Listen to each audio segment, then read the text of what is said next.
Hi viewers, welcome to our YouTube channel Ramu Gunti. ఈ వీడియోలో మరొక ఎంసీక్యూస్ అందిస్తున్నాము. కంప్లీట్గా రాయల్టీ చాప్టర్ అకౌంటెన్సీ 2లో బాగా ప్రాక్టీస్ చేయండి. రాయల్టీలు అంటే ఏంటండి? ఏ హక్కును వినియోగించుకున్నందుకు చెల్లించే మొత్తం, బి హక్కును బదలాయించినందుకు పొందే మొత్తం, C A and B, D ఏది కాదు. ఆన్సర్ సి అవుతుందండి, ఏ అండ్ బి. ఎందుకండి అంటే రాయల్టీ అంటే కౌలుదారు హక్కును వినియోగించుకున్నందుకు భూస్వామికి చెల్లించే మొత్తం కాబట్టి.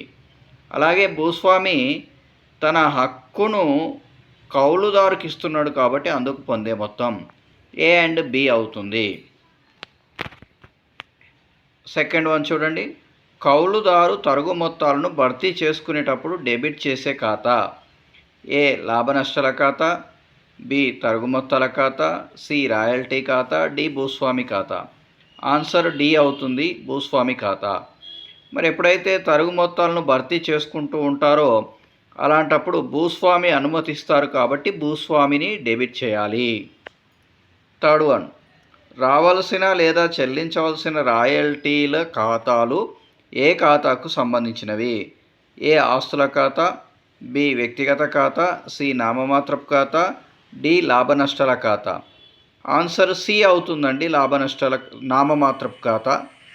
ఎందుకని అంటే రాయల్టీలు అనేవి నామమాత్ర ఖాతా సూత్రానికి చెందినవి కాబట్టి.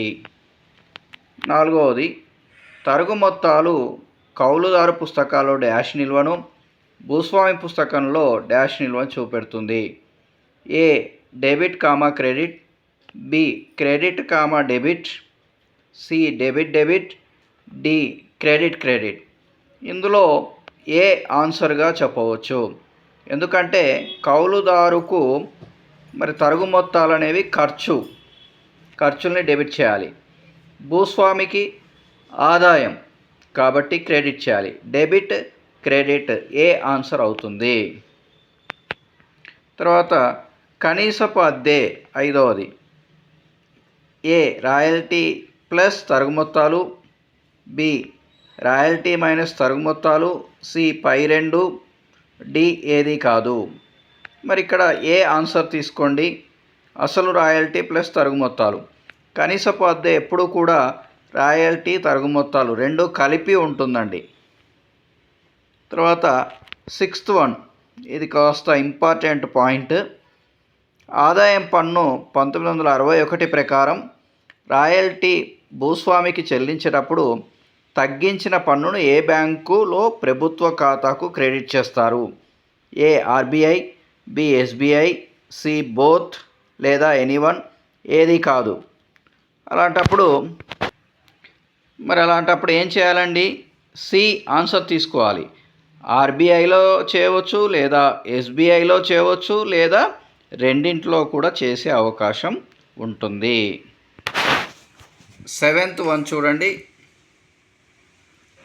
రాయల్టీ అనామతు ఖాతా ఎప్పుడు వాడుతారు?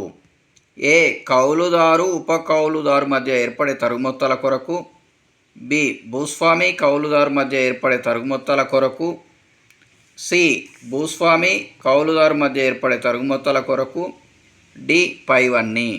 అంటే ఆప్షన్ ఏ తీసుకోండి, కౌలుదారు ఉప కౌలుదారు మధ్య ఏర్పడే తరుగు మొత్తాల కొరకు. రాయల్టీ అనామతు ఖాతా అంటే ఎప్పుడైతే కౌలుదారు తను కౌలు తీసుకున్నప్పుడు మరలా మరొకరికి కౌలు ఇవ్వవచ్చు, దానిని ఉప కౌలు అంటారు. మరి ఈ కౌలుదారుడు ఉప కౌలుదారుడు మధ్య తరుగు మొత్తాలు ఉంటే దాన్ని రాయల్టీ అనామతు ఖాతా అని వాడతారు. అలాంటప్పుడు కౌలుదారు భూస్వామిగాను కౌలుదారుగాను కూడా ప్రవర్తించే అవకాశం ఉంటుంది. నెక్స్ట్ 8 వన్, తరుగు మొత్తాలను భర్తీ చేసుకునేందుకు భవిష్యత్తులో కూడా అవకాశం ఉంటే ఎక్కడికి మళ్ళిస్తారు? ఏ లాభ నష్టాల ఖాతా, బి ఆస్తి అప్పుల పట్టిక, సి వర్తకపు ఖాతా, డి ఏది కాదు. మరి ఆన్సర్ బి అవుతుందండి, ఆస్తి అప్పుల పట్టిక. ఎందుకని అంటే తరుగు మొత్తాలు మనకి భర్తీ చేసుకోవడానికి భవిష్యత్తులో కూడా భూస్వామి కౌలుదారుకు అనుమతిస్తే అది ఆస్తిగా పరిగణిస్తారు. అందుకే ఆస్తి అప్పుల పట్టికకు మళ్ళిస్తారు.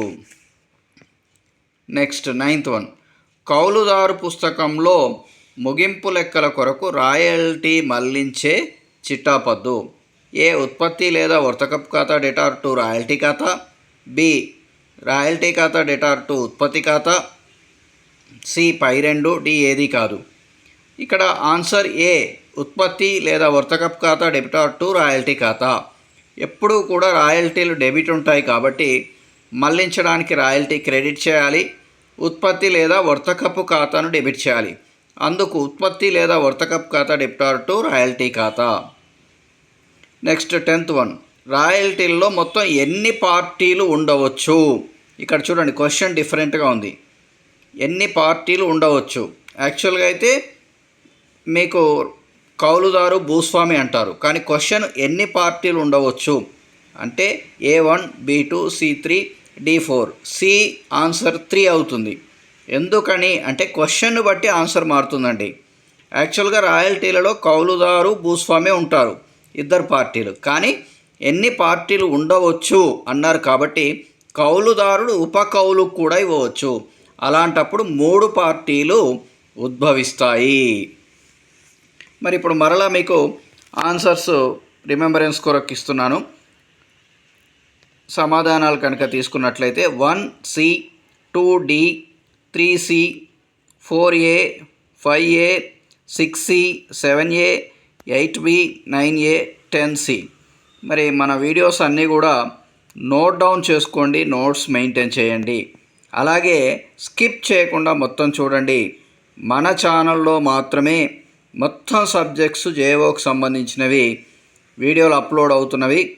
మరి ఇతర ఛానల్స్ కంటే కూడా మన ఛానల్స్లో సమాచారము క్వాలిటీ అత్యధికంగా ఉంది.